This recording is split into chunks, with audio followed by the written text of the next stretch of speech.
Assalamualaikum warahmatullahi wabarakatuh. Perkenalkan, kami dari kelompok 7 dari kelas 12 IPA 7. Di sini kami akan membahas tentang sistem politik pada masa reformasi. Sebelum membahas lebih lanjut, alangkah baiknya kita memperkenalkan diri dulu. Izin memperkenalkan diri, nama saya Rika Rahim. Nama saya Sandra Dwi Natasa. Nama saya Muhammad Faras Depaldi. Nama saya Bumi Tanwira Nugraha. Nah, udah pada kenal kan sama kelompok kami? Nah, sekarang kita akan membahas sistem politik pada masa reformasi. Kita akan ngobrol-ngobrol sedikit apa sih sistem politik itu dan apa aja sih masalah yang ada pada masa itu, dan banyak juga loh fakta-fakta menarik yang bakal kita jelasin dan kita dapat dari obrolan ini.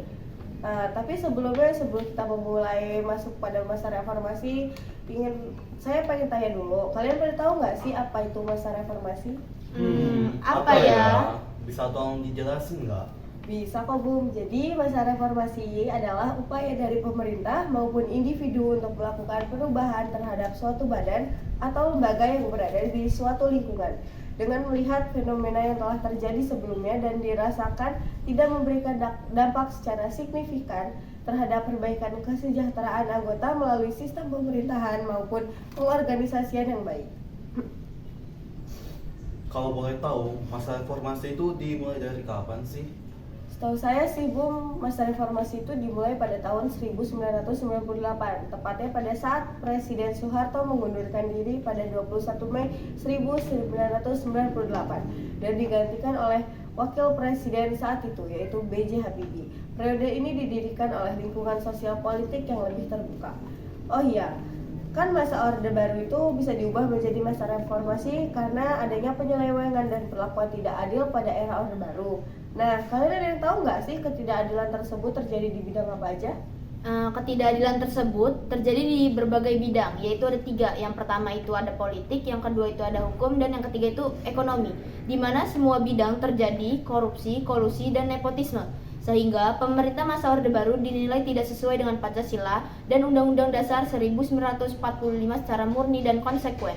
Kekecewaan tersebut kemudian mendorong gerakan reformasi. Jadi gitu, Rik. Oh gitu ya San. Oke, selanjutnya kita akan masuk ke materi, yaitu reformasi pada masa B.J. Habibie. Sebelumnya ada yang tahu nggak sih Presiden B.J. Habibie itu dilantik oleh siapa? Bapak B.J. Habibie dilantik oleh Mahkamah Agung sebagai Presiden Republik Indonesia, menggantikan Pak Soeharto. Pelantikan Bapak B.J. Habibie ini sebagai presiden secara tidak langsung. Kan dalam pelantikan B.J. Habibie sebagai presiden itu secara tidak langsung ya. Nah, kondisi yang menyebabkan B.J. Habibie dipilih secara tidak langsung itu apa ya? Pelantikan B.J. Habibie sebagai presiden secara tidak langsung menyebabkan 4 kondisi. Pertama, ketegangan politik menurun. Kedua, desakan untuk memperlakukan demokratisasi dalam sistem politik makin kuat. Ketiga, muncul desakan untuk mengadakan pemilu guna memilih anggota legislatif. Keempat, desakan untuk mengusut berbagai kasus korupsi dan nepotisme yang terjadi pada masa Orde Baru makin kuat. Bagaimanakah gambaran pemerintahan Bapak Habibie setelah jatuhnya Pak Soeharto? Gambaran pemerintahan B.J. Habibie dianggap sebagai pemerintahan yang kurang kuat di dalam menghadapi reformasi. Kurangnya dukungan komunitas politik membuat pemerintah pada masanya mengalami berbagai praktik kekerasan, disintegrasi sosial, dan rapuhnya legitimasi kekuasaan yang ia pimpin. Selanjutnya, selama pemerintahan Habibie juga terbentuknya berbagai partai politik baru mencerminkan keragaman politik yang baru di Indonesia. Reformasi politik ini membawa negara menuju lebih banyak partisipasi politik dan kebebasan berpendapat.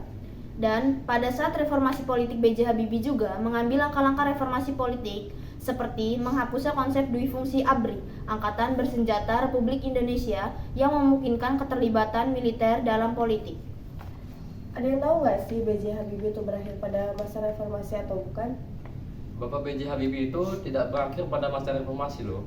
Ia menyelesaikan masa jabatannya sebagai Presiden Indonesia pada tanggal 20 Oktober 1999.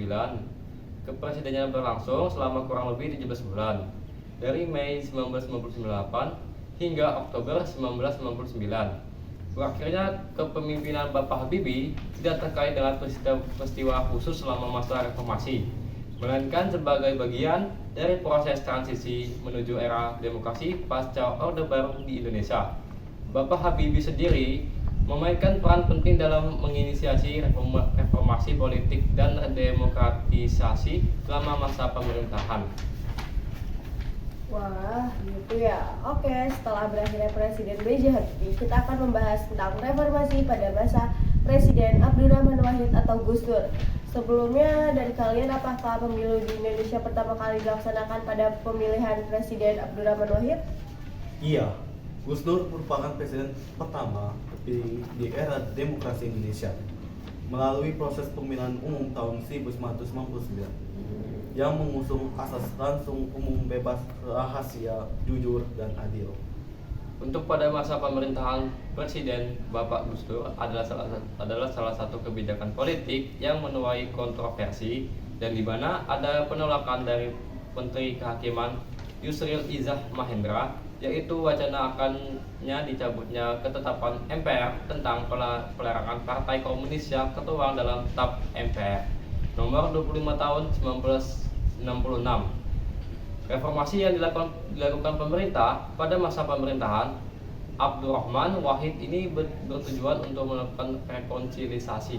Kemudian, pada tahun 2000, Gus Dur mengeluarkan peraturan Presiden nomor 6 tahun 2000 yang mencabut instruksi Presiden nomor 14 tahun 1967 yang dikeluarkan pemerintahan Soeharto. Bahkan, Gus Dur juga menetapkan tahun baru Imlek sebagai hari libur nasional pada tahun 2000. Hal ini merupakan kebijakan pemerintah Abdurrahman Wahid atau Gus Dur untuk mewujudkan kerukunan umat beragama. Jadi, yang sampai sekarang ada tanggal merah di setiap acara keagamaan itu ditetapkan pada masa Presiden Gus Dur. Lalu, sebelumnya ada yang tahu nggak sih apa saja kebijakan yang ditetapkan Pak Gus Dur pada bidang politik? Setahu saya sih, Riz, dari buku-buku yang kita baca kemarin dan juga beberapa materi yang kita pahamin, ada 6 kebijakan yang ditetapkan oleh Gus Dur. Yang pertama ada memisahkan TNI dengan Polri. Yang kedua membubarkan Departemen Penerangan dan Departemen Sosial karena tak bekerja dengan baik. Yang ketiga mengganti nama Irian Jaya menjadi Papua. Yang keempat mengakui Konghucu sebagai dan menjadikan Imlek sebagai hari nasional. Yang kelima ada mencabut larangan terhadap PKI dan penyebaran Marxisme dan Leninisme. Dan yang keenam ada menerapkan otonomi daerah. Oh gitu. Kalau boleh tahu penyebab jatuhnya pemerintahan Gus Dur itu apa? Jatuhnya pemerintahan Gus Dur adalah adanya dugaan dirinya mengetahui pencairan dan penggunaan dana Yanatera Bulog atau dikenal dengan kasus Bulog-Gate. Proses politik yang berlangsung di DPR tersebut kemudian mencuat hingga ke sidang istimewa MPR pada 23 Juli 2001, di mana Gus Dur dicopot dari jabatannya sebagai presiden tanpa melalui mekanisme hukum atau proses pengadilan. Masa pemerintahan Gus Dur berakhir pada Juli 2001 dan MPR mengadakan sidang istimewa yang memilih Megawati Soekarnoputri sebagai penggantinya. Wah, Pak Gus Dur baik banget ya buat kita ada libur nasional. Selanjutnya kita akan membahas tentang reformasi di masa pelantikan Megawati. Ngomong-ngomong tentang Megawati, kalian tahu nggak sih ternyata Megawati itu presiden perempuan pertama loh di Indonesia. Presiden Megawati Soekarnoputri mengawali tugasnya dengan membentuk kabinet gotong royong. Dalam menjalankan pemerintahannya, Megawati Soekarnoputri menetapkan 5 agenda kabinet gotong royong. Ada yang tahu nggak sih 5 agendanya apa saja? Oh, saya tahu, San. 5 agenda tersebut adalah 1. Menghapus KKN. Yang kedua, menyelamatkan rakyat Indonesia dari penderitaan akibat krisis yang berkepanjangan. Ketiga, menjunjung tinggi kedaulatan rakyat. Yang keempat, menciptakan situasi sosial kultural yang kondusif. Dan yang kelima, menjaga pertahanan keamanan dan hak-hak asasi manusia. Dan juga pada masa pemerintahan Megawati juga diwarnai berbagai kebijakan. Terdapat 4 kebijakan politik pada masa pemerintahan Megawati. Pertama, sistem kepartaian baru. Kedua, sistem pemilu yang baru. Yang ketiga, pemilihan presiden dan wakil presiden secara langsung. Keempat, menerapkan mekanisme pergantian antar waktu atau rekal hak partai untuk memberhentikan anggotanya dari Dewan Perwakilan Rakyat atau DPR. Meskipun diwarnai dengan sejumlah hal positif, ternyata pemerintahan Megawati Soekarnoputri ini sempat diuji juga loh pada saat Indonesia bersengketa dengan Malaysia terkait Pulau Sipadan dan Legitan. Pada perkembangannya, hasil keputusan Mahkamah Internasional tidak menguntungkan bangsa Indonesia. Mahkamah Internasional memutuskan Pulau Sipadan dan Ligitan menjadi milik Malaysia.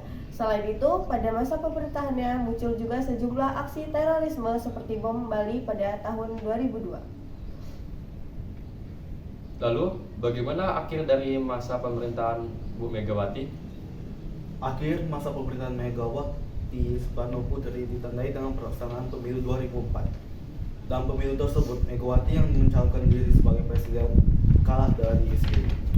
Wah, baiklah, saatnya kita tinggalkan masa-masa Megawati yang penuh warna untuk membahas reformasi pada masa Presiden Susilo Bambang Yudhoyono atau biasa yang disebut dengan SBY. Masa pemerintahan SBY dimulai dari tahun 2004 sampai 2014. Di masa pemerintahannya ada dua wakil presiden, yaitu Jusuf Kalla dan Budiono. Nah, yang pertama kita akan membahas masa pemerintah SBY dengan Yusuf Kalla pada periode 1. Susilo Bambang Yudhoyono dan Jusuf Kalla merupakan presiden dan wakil presiden yang pertama kali dipilih rakyat melalui pemilihan presiden atau pilpres secara langsung pada 2004. Nah, kalian ada yang tahu nggak sih di mana pelantikan presiden SBY dan Jusuf Kalla? Pelantikan SBY dan Jusuf Kalla dilakukan di gedung DPR atau MPR Jakarta pada 20 Oktober 2004. Pelantikan ini menandai secara resmi dimulainya masa jabatan SBY dan Wakil Presiden Jusuf Kalla. Setelah dilantik sebagai presiden, SBY dan Jusuf Kalla segera menyusun kabinet yang bernama Kabinet Indonesia Bersatu. Untuk di masa reformasi kali ini, adakah kebijakan kabinet bersatu yang dibuat oleh Presiden SBY dan Yusuf Kalla? Kayaknya ada deh. Iya, ada 3 sepertinya. Ada yang tahu nggak sih? Yang pertama itu mengatasi masalah disintegrasi bangsa. Pemerintahan SBY dan Jusuf Kalla berusaha mencari solusi bagi permasalahan dalam negeri. Konflik Aceh menjadi fokus pemerintahan ini. Pemerintah berusaha menyelesaikan konflik Aceh dengan cara damai, adil dan muafakat. Oleh karena itu, pemerintah Indonesia berusaha melakukan perbincangan damai dengan tokoh-tokoh gerakan Aceh Merdeka di Helsinki, Finlandia. Pembicaraan damai ini diakhiri dengan penandatanganan memorandum kesepahaman pada 15 Agustus 2005. Yang kedua ada mencegah aktivitas ilegal logging. Pemerintah Susilo Bambang Yudhoyono dan Jusuf Kalla membentuk kelompok kerja atau yang disebut juga Pokja penanganan ilegal logging beranggotakan lintas menteri di bawah koordinasi Menko Kesra untuk lebih mengefektifkan pemberantasan ilegal logging. Memberantas terorisme. Aksi terorisme sebelumnya sepenuhnya dapat diatasi oleh pemerintah Susilo Bambang Yudhoyono dan Bapak Jusuf Kalla. Penangkapan yang dilakukan terhadap pelaku teror hanya menyentuh pada kulit terluar, bukan pada otak sesungguhnya. Pemerintah menetapkan aksi terorisme sebagai kejahatan luar biasa yang disebut extraordinary crime. Pemerintah Indonesia bekerjasama dengan negara lain untuk mencegah penyebaran paham-paham radikal sebagai penyebab aksi teror. Lalu, masa akhir pemerintahan SBY Yusuf Kalla ditandai dengan penyelenggaraan pemilu pada 2009. Pada pemilu 2009 terdapat 3 calon presiden dan wakil presiden, yaitu SBY dan Budiono, Megawati Soekarno Putri dan Prabowo Subianto, dan Yusuf Kalla dan Wiranto. Pada Pilpres ini, pasangan Susilo Bambang Yudhoyono dan Budiono memperoleh suara lebih dari 50% sehingga ditetapkan menjadi presiden dan wakil presiden periode 2009 sampai 2014 atau dia menjabat sebagai presiden 2 periode. Oke, selesai juga reformasi SBY pada periode pertama dan akan kita lanjutkan ke reformasi periode kedua yang akan dilanjutkan oleh rekan kami yang bernama Iqbal. A few moments later. Perkenalkan, nama saya Iqbal Pramudiawardana dari 12 IPA 7. Di sini saya akan melanjutkan materi dari kawan-kawan saya, yaitu tentang masa kepemimpinan Susilo Bambang Yudhoyono Budiono periode kedua. Oke, lanjut kita memasuki pembahasan reformasi periode kedua Susilo Bambang Yudhoyono dan wakilnya. Pada pemilu 2009, di mana sih jalannya pemilihan umum pada tahun 2009? Pemilu 2009 berhasil dimenangi oleh Susilo Bambang Yudhoyono yang berpasangan dengan Budiono. Pelantikan presiden dan wakil presiden dilaksanakan pada 29 Oktober 2009 di gedung DPR MPR RI Jakarta. Untuk membantu tugasnya, Presiden Susilo Bambang Yudhoyono membentuk Kabinet Indonesia Bersatu II. Di setiap presiden kan pasti ada kebijakan yang dibuat. Kebijakan apa sih yang dibuat oleh Presiden Susilo Bambang Yudhoyono Budiono pada Kabinet Indonesia II? Oke, kebijakan Kabinet Indonesia II pada bidang politik ada dua yang dibuat ialah satu, memperbaiki pelayanan publik. Peningkatan pelayanan publik merupakan salah satu tindak lanjut reformasi birokrasi yang dilaksanakan oleh Kabinet Indonesia Bersatu 1. Program-program tersebut antara lain tampak pada kebijakan One Step Service (OSS), mekanisme pengaduan standar kompensasi jabatan, dan pelayanan pertahanan. Yang kedua, memperkuat sistem politik. Untuk memperkuat sistem politik, Presiden Susilo Bambang Yudhoyono membentuk Sekretariat Gabungan atau Satgab yang beranggotakan Partai Demokrat dan partai-partai lainnya seperti Golkar, PKS, PPP, PKB, dan PAN. Pembentukan Satgab bertujuan menyatukan visi dan misi agar pembangunan berjalan lancar seiring kesepakatan bersama.